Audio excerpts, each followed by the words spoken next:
Pabor ang mayorya ng mga Pilipino na nakasuporta para depensahan ang teritoryo ng Pilipinas base sa inilabas na pag-aaral ng Okta Research.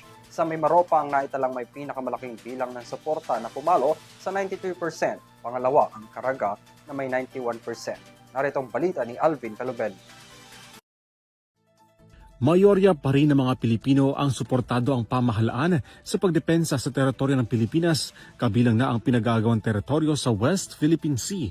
Sa tugon ng masa first quarter survey ng Okta Research, 76% ng mga adult Filipino ang sumang-ayon na maprotektahan ang teritoryo ng Pilipinas.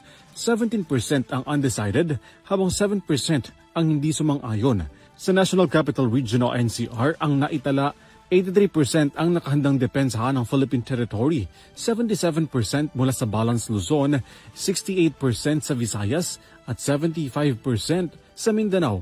Ayon pa sa pag-aaral, Mimaropa o Region 4B ang mayroong pinakamataas sa suporta na 93%, sinundan ng 91% mula sa Caraga, 90% mula sa Western Visayas at 45% sa Central Visayas. Ang pinakamababa ang pag-aaral kinomisyon ng Armed Forces of the Philippines o AFP sa paraang dinedepensahan ng teritoryo at soberanya ng Pilipinas kabilang na ang West Philippine Sea.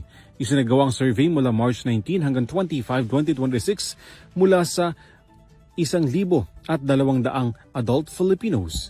Para sa EuroTV News, Alvin Palobello sumasaludo sa bawat Pilipino.